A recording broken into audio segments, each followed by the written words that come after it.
Bonjour à tous, vous écoutez Servez-vous, la première chaîne de podcast spécialisée dans les services à la personne. Ce podcast vous est proposé par Aladom, site de mise en relation dans le secteur des services de proximité entre particuliers et professionnels. Retrouvez-nous un mercredi sur deux pour de nouveaux épisodes liés au secteur, que ce soit des actualités, des témoignages d'entreprises ou encore des décryptages de thématiques.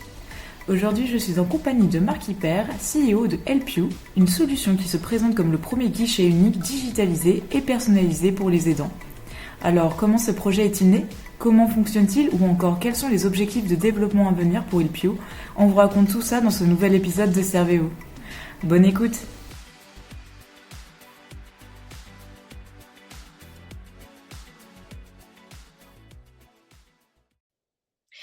Bonjour Marc, merci tout d'abord d'être présent aujourd'hui sur la chaîne de Servez-vous. Donc pour introduire un petit peu cet épisode, est-ce que tu pourrais bien tout d'abord te présenter et nous raconter un petit peu ton parcours ? Bonjour Célia, déjà merci pour l'invitation, ça me fait toujours plaisir de pouvoir parler de notre projet Help You. Alors pour la petite histoire, moi je m'appelle Marc Hyper, j'ai 38 ans et pour mon historique, en fait j'ai un passé, j'ai une formation d'ingénieur et ensuite j'ai évolué pendant une quinzaine d'années dans le monde des banques, donc rien à voir avec le sujet qui nous intéresse aujourd'hui. Et j'ai occupé des fonctions d'audit, de conseil en stratégie, en marketing, en finance, plein de choses comme ça. Et en fait, mon dernier emploi était, j'ai m'occupé de l'innovation pour une néobanque qui s'appelle Mafrengement, qui est une filiale de la Banque Postale. Fin 2021, en fait, j'ai fait le constat que je n'étais pas forcément là où j'avais envie d'être et que j'avais envie d'apporter un petit peu ma pierre à l'édifice et au monde de l'impact en France. Et donc, j'ai décidé en fait, avec deux associés initiaux, Pierre et Yann, de lancer ce projet en se disant on va mettre à disposition du monde de l'ESS et de l'impact nos compétences acquises pendant une quinzaine d'années dans le monde de l'entreprise classique. Et on s'est donc attaqué au sujet des aidants. Il faut savoir qu'on est trois profils avec des parcours variés. Donc, vous avez compris mon parcours. Maintenant, pour mes associés, eux ont plutôt des profils tech et produits. Donc, ce sont des développeurs et des experts du produit et on va dire de l'UX et de l'intelligence utilisateur. Et avec toutes ces compétences-là, en fait, on s'est dit qu'on allait apporter donc ce monde de la tech et du digital au service des aidants en créant une solution qui permette de leur redonner un peu le pouvoir sur leur temps et de leur apporter des fonctionnalités personnalisées. D'accord, ok. Donc c'est avec ces associés-là aujourd'hui que vous êtes assez complémentaires vis-à-vis de ce que tu viens de me dire, que vous avez eu l'idée de créer aujourd'hui le projet Help You. Et en fait, à quel moment vous vous êtes dit, ok, on va se lancer dans ce projet des aidants ? Quels ont été un peu les constats pour réaliser ce projet ? En fait, le projet, il est né, comme souvent dans ces cas-là, d'une situation personnelle me concernant. C'est-à-dire que début 2022, j'avais encore mes deux grands-parents qui avaient 93 et 94 ans à l'époque et qui étaient encore à domicile. Et en fait, Ok. début 2022, ma grand-mère fait un petit infarctus. Elle passe quelques jours à l'hôpital et j'en profite pour poser 3 jours de congé, aller la chercher à la sortie de l'hosto et aller passer quelques jours chez mes grands-parents. Donc à cette occasion-là, en fait, j'ai vu ce que ça voulait dire le maintien à domicile de personnes âgées et j'ai compris en fait ce que vivait mon père, fils unique, encore à moitié en activité professionnelle, assurant en fait le quotidien, son quotidien à lui et le quotidien de ses parents. C'est fort de ce constat-là que je suis revenu à Paris et que j'en ai parlé à mes deux associés en disant il faut qu'on creuse ce truc-là. Et en fait, on s'est rendu compte de l'ampleur des dégâts. On s'est rendu compte que c'était 11 millions de personnes en France qui accompagnent un proche en perte d'autonomie. Seulement la moitié d'entre eux accompagnent quelqu'un en perte d'autonomie à cause du grand âge. Les autres, c'est à cause du handicap ou de la maladie. Donc, on n'est pas que sur des personnes âgées, contrairement à ce qu'on croit initialement. Et qu'on était face à une population qui est en souffrance, que ce soit du stress, de la fatigue, de l'isolement social. Enfin bref, il y a plein d'études qui le montrent. Et en gros, les raisons qu'on a mis derrière ces constats, elles sont triples. La première raison, c'est qu'en fait, en France, quand on devient aidant, on se débrouille tout seul. On est multi-interlocuteur. Il n'y a pas de guichet unique. Il n'y a pas de parcours de l'aidance. On n'est pas fléché. C'est à nous de prendre notre téléphone et de se débrouiller vraiment solo. Il n'y a pas vraiment donc, ce guichet unique et ce qui empêche cette notion de parcours. Je compare toujours ça en général à une femme qui tombe enceinte. Quand elle découvre son test de grossesse positif, elle entre dans un parcours. Elle est fléchée. Elle sait qu'elle a ses rendez-vous réguliers gynéco, sage-femme, échographie. Elle rentre vraiment, elle est accompagnée, elle est suivie. Quand on est aidant, on se débrouille tout seul. Ça, c'est la première raison. La deuxième raison, c'est qu'en fait, en France, on n'a pas vraiment encore de statut de l'aidant et de droits associés. Alors, il y a une première définition qui a été posée dans une loi du bien vieillir en 2015, mais cette définition elle est assez vague et les droits qui y sont associés sont quand même très très très légers. Alors je tire un trait qui est volontairement noir, il faut quand même se dire qu'on est sur la pente positive. Il y a une prise de conscience au niveau des services de l'État et même de la société tout entière de ce sujet-là, notamment avec le vieillissement de la population dans les années à venir. Mais il y a encore beaucoup, beaucoup de choses à faire. Et la dernière raison, la troisième raison de ces difficultés, c'est qu'on est face à une population qui est silencieuse. C'est une population qui ne demande rien. Donc, c'est une population qui n'obtient rien. Et pour cause, il y a déjà la moitié des aidants en France qui ne sont même pas conscients eux-mêmes d'être aidants, de leur propre Mmh. statut. Pourquoi? Parce qu'en général, on s'occupe d'un proche avec lequel on a un lien familial, un conjoint, enfant, parent, et donc on fait ça et qu'on fait cette activité complètement naturellement. On touche à un sujet qui est de l'ordre du tabou, de la sphère intime, du personnel, on n'a pas forcément envie de l'étaler sur la sphère publique. Donc c'est face à ces constats-là qu'on s'est dit, OK, il y a des choses à faire. D'accord, OK. Donc c'est, à partir de ce moment-là, vous vous êtes dit: «OK, on va créer cette plateforme», donc qui s'appelle Help You et alors elle a été créée quand d'ailleurs cette plateforme? Alors en fait, le Officiellement? début de l'aventure, donc vous l'avez compris, il date de début 2022 avec, on va dire, la phase réflexive. On a passé vraiment une bonne partie de l'année 2022 à interroger des aidants. C'est-à-dire qu'aucun de nous OK. trois n'est aidant à titre personnel. On est tous Mmh. aidants plus ou moins indirects, mais en tout cas, on n'est pas aidant personnellement. Donc, on a abordé le sujet avec beaucoup d'humilité. Donc, on a interrogé des dizaines et des dizaines et des dizaines d'aidants qui ont accepté de nous raconter leur vie pour essayer d'en sortir quelque part le tronc commun des besoins.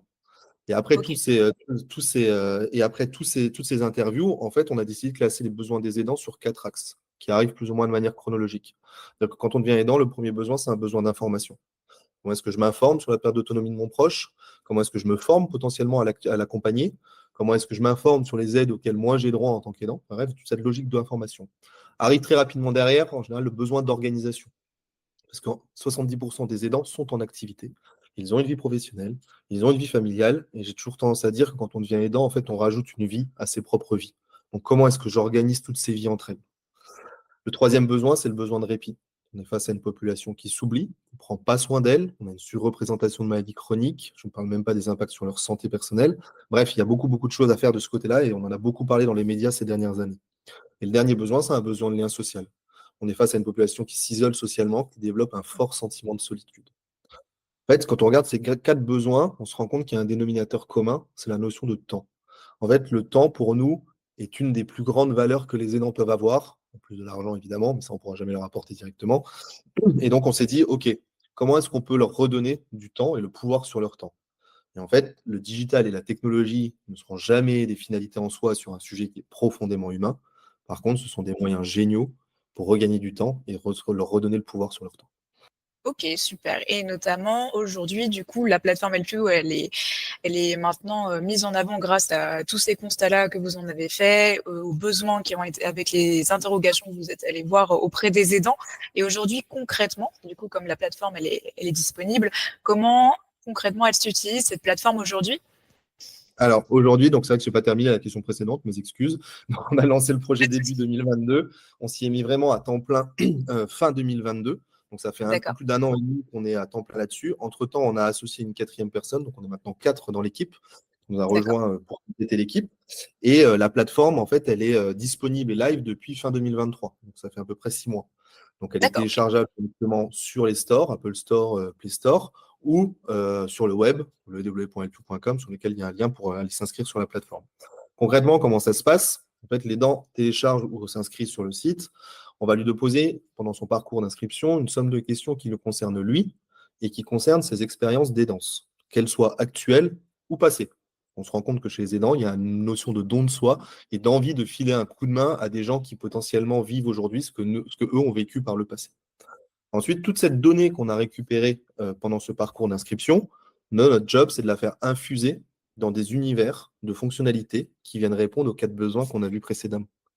Donc, vous allez retrouver là-dedans un univers que nous, on appelle lien social communauté, avec deux fonctionnalités principalement là-dedans. La première, c'est une application de rencontre. Donc, on s'est inspiré des applications de rencontres amoureuses, les Tinder, les Happn, les Glitter, enfin tout ce qui tout ce qui existe sur le marché, parce que ce sont des apps qui ont compris que il fallait qu'il y ait un côté qui soit un peu fun à l'utilisation.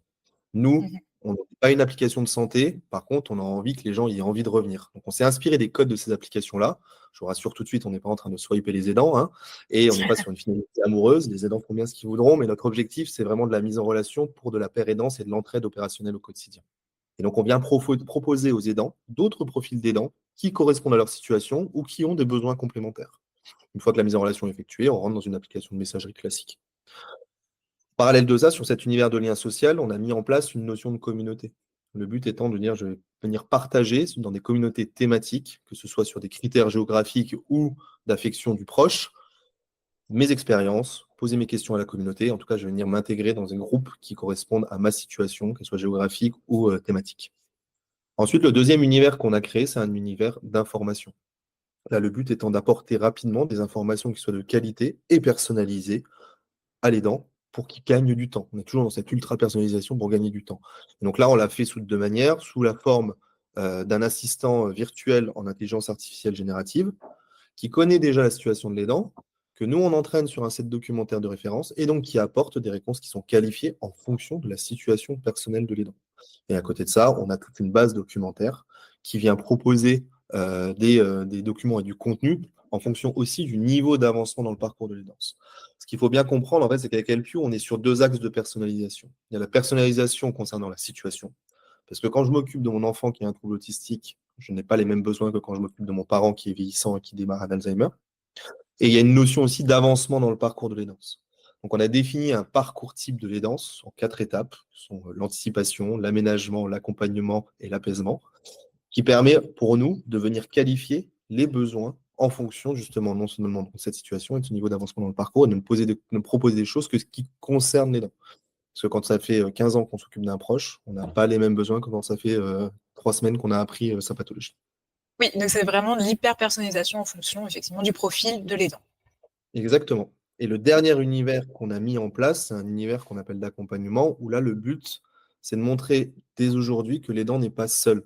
En fait, il existe une somme d'initiatives associatives, publiques, parapubliques, des clics, des CCAS, des pôles info seniors, des plateformes d'accompagnement et de répit. Il y a plein de choses qui existent sur notre territoire et qui sont à valeur. Et aujourd'hui, ces initiatives-là, elles ont du mal à se faire connaître. Quand vous discutez avec les plateformes d'accompagnement et de répit, ils vous disent, mais en fait, quand on voit les gens, ça fait 5 ans qu'on aurait dû les accompagner. C'est limite trop tard, quoi. Et donc, pour remonter un petit peu, dire, ce parcours de l'aidant, c'est aller jusqu'à quasiment de la prévention. L'enjeu pour nous, c'est de montrer à l'aidant qu'autour de lui, il y a déjà une somme de choses qui correspondent à sa situation. Et encore une fois, de manière personnalisée. Je ne vais pas montrer les plateformes, les pôles info senior à quelqu'un qui s'occupe de son enfant qui a un trouble quel qu'il soit. Donc, toujours dans cette ultra-personnalisation.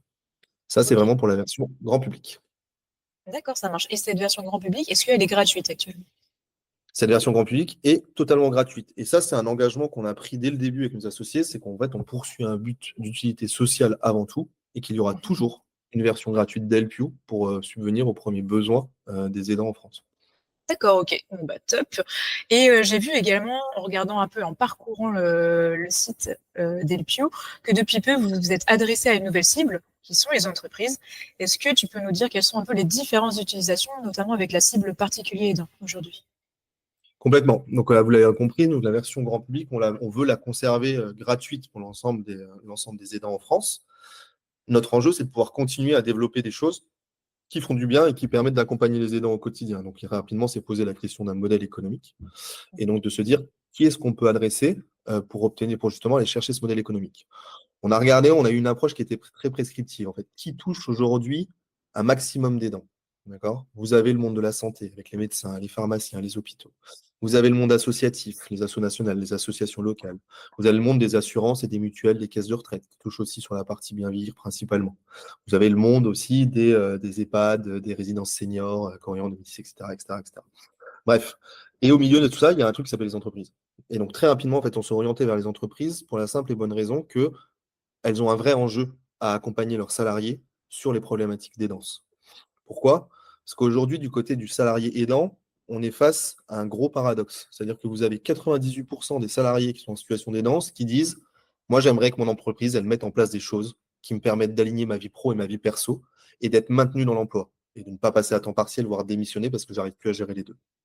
Mais paradoxalement à ça, vous n'avez qu'un salarié aidant sur 4 qui ose en parler à son employeur. Donc en fait, on a un vrai décalage entre les deux. Et donc, il y a une vraie problématique de confiance. Comment est-ce que je donne confiance aux salariés pour qu'ils se déclarent auprès de CRH, pour qu'ils puissent être mieux accompagnés? Et c'est là que va être notre job. Et du côté de l'employeur, du côté de l'entreprise, en fait, elle a aussi intérêt et un enjeu à accompagner cette population-là. Parce qu'aujourd'hui, en fait, les stats, on les connaît. C'est un enjeu de présentéisme. On sait aujourd'hui qu'un salarié en situation d'aidance, il va poser en moyenne 16 jours d'arrêt maladie en plus qu'un salarié classique. C'est un enjeu de fidélisation. Dans les pires cas, il y a un salarié sur 3 en situation d'aidance qui va finir par passer à temps partiel, voire démissionner. Et c'est un enjeu de productivité. premières études économiques, elles sont sorties lors de la Journée nationale des aidants l'année dernière par une économiste de Lille qui s'appelle Nathalie Chussot, qui estime que le coût de l'aidance pour les entreprises du privé est estimé entre 27 et 31 milliards d'euros par an, soit un coût par salarié en situation d'aidance entre 5 et 9 000 euros par an. Bref, donc elles ont un enjeu à accompagner. Et nous, notre job par rapport à ça, c'est de venir jouer ce rôle de tiers de confiance pour l'entreprise, pour donner confiance aux salariés en lui disant, en fait, si ton employeur il a souscrit LPO, qui veut t'apporter des choses, le but, c'est pas de te discriminer et de te mettre au placard et de venir, en gros, phagocyter, j'ai envie de dire, presque ta carrière professionnelle et ton parcours. Non, c'est parce que lui aussi, il a des enjeux à t'accompagner pour que tu restes en job, que tu sois productif. Et ça améliore également sa marque employeur et son engagement. Mais ça, on pourra y revenir parce que c'est des éléments qui sont assez incroyables. Et donc voilà, donc ce qu'on propose finalement à l'entreprise, c'est de l'accompagner dans son pilotage de sa population salariée en entier pour toutes les problématiques d'anticipation et de prévention, pas seulement ceux qui sont en situation d'aidance, sur ces problématiques de justement là. D'accord, OK. Et en termes justement d'utilisation, est-ce qu'il y a une différence justement en termes de fonctionnalité par rapport à la version qui est gratuite pour les particuliers aidants, pour les entreprises qui y souscrivent? Il va y avoir quelques fonctionnalités complémentaires et donc on va vraiment compléter notre rôle, notamment de guichet unique, en venant synthétiser et centraliser un peu tous les dispositifs auxquels l'aidant peut avoir accès, que ce soit des dispositifs de droit commun, que ce soit des dispositifs qui arrivent via la mutuelle d'entreprise, la prévoyance ou l'assurance santé collective, ou que ce soit des dispositifs qui émanent d'un accord d'entreprise que l'employeur aura bien voulu mettre en place avec ses salariés. Et de l'autre côté, on va mettre à disposition de l'entreprise aussi un canal de communication lui permettant d'adresser un peu toute cette problématique-là, toute cette population-là de manière ciblée. D'accord, OK, ça marche. Et aujourd'hui, alors, comme ça fait quelques mois maintenant que, la plateforme existe, il y a combien de personnes aujourd'hui qui utilisent la solution, que ce soit du côté particulier ou du côté entreprise? Est-ce que vous avez des premiers retours d'expérience à nous donner? Alors du côté grand public, donc ce que j'appelle grand public, c'est la version gratuite. Donc Mmh. la première version de l'application qui ne contenait à l'époque que la partie application de rencontre et de mise en relation, elle est live depuis donc fin 2023. Donc là, on a eu pas mal de retours utilisateurs. Et avant ce lancement live, on avait eu quand même 3 phases de bêta testing avec des poules d'aidants pilotes qu'on interrogeait au fur et à mesure, qui ont permis un peu de fine-tuner la proposition de valeur qu'on apportait aux aidants en France. À ce stade, vous l'aurez compris, l'enjeu nous c'est de trouver un modèle économique, donc on développe fortement la partie B2B, et donc sur la partie B2C, on a en acquisition naturelle environ 150-200 personnes qui sont venues s'inscrire sur l'application et qui l'utilisent sur sa version gratuite. Sur la partie B2B, on déploie actuellement chez notre premier client la solution, donc c'est une boîte qui a 5000 salariés en France, et donc normalement la version devrait être live d'ici troisième trimestre 2024. D'accord, OK. Et en termes de premier retour d'expérience, notamment puisque, vous avez eu quand même pas mal d'inscrits au niveau des particuliers aidants, donc du grand public. Est-ce qu'il y a des personnes qui vous ont fait des premiers retours, des premiers témoignages de l'application? Alors, on a eu des premiers témoignages. On a notamment quelques belles histoires, des gens qui se sont rencontrés sur l'application, qui ne se seraient jamais rencontrés, on va dire, sans la plateforme Helpio, et qui se sont même vus en présentiel. Je pense à 2 aidantes qui se sont rencontrées et qui ont chacune fait plusieurs centaines de kilomètres pour passer un week-end ensemble. Donc ça fait partie on va dire, des belles histoires. Et après, on les interroge régulièrement pour avoir leur retour et comprendre quels sont leurs besoins. Et c'est eux aussi qui drivent notre roadmap de ce qu'on développe pour le futur. OK, ça marche, ouais, pour connaître aussi les besoins futurs, les problématiques et les enjeux futurs, notamment. Exactement. Ça marche. Et enfin, dernière question que je vais te poser, c'est, voilà, quelles sont les prochaines grandes étapes de développement pour Helpio? Qu'est-ce que vous envisagez pour le futur? Alors, à ce stade, nos prochaines grandes étapes, en fait, on a 2 grands enjeux actuellement. Le premier enjeu, donc, c'est notre partie commercialisation. C'est de montrer qu'en fait, il y a un intérêt à l'utilisation de la solution Helpio par les entreprises, et donc de continuer à trouver nos premiers clients. Et ça va servir notre deuxième enjeu, qui est un vrai enjeu de financement. Parce que là, en gros, ça fait maintenant plus d'1 an et demi qu'on travaille sur le sujet à temps plein. Le but, c'est de pouvoir continuer. On sait pertinemment que dans la création d'une startup, voilà, on n'atteindra pas le niveau de rentabilité suffisant d'ici 6-8 mois pour pouvoir se subvenir à nos besoins personnels chacun et donc continuer l'aventure. Donc, on part sur une recherche de financement. Donc, ça, c'est nos prochaines grandes étapes. Et après, de continuer à déployer des fonctionnalités, que ce soit pour les entreprises ou pour le grand public. Eh bien, merci Marc, tout d'abord pour cet échange. Donc, on a fait un peu le tour des questions. Donc, si vous êtes intéressé par la solution Helpio en tant qu'aidant ou si vous êtes une entreprise intéressée pour proposer cet outil à ses collaborateurs, eh bien, n'hésitez pas à vous rendre sur leur site internet helpio.com. Voilà, c'est tout pour cet épisode, j'espère sincèrement qu'il vous a plu, donc n'hésitez pas à vous rendre sur leur site internet ou sur leurs réseaux sociaux pour suivre tous leurs projets. Vous trouverez d'ailleurs tous les liens en description de l'épisode. Et comme d'habitude, si vous avez aimé ce format, vous pouvez également suivre le compte Instagram servez-vous-podcast pour être au courant des dernières sorties. Je vous souhaite à tous et à toutes une bonne journée ou soirée et je vous dis à bientôt pour un prochain épisode.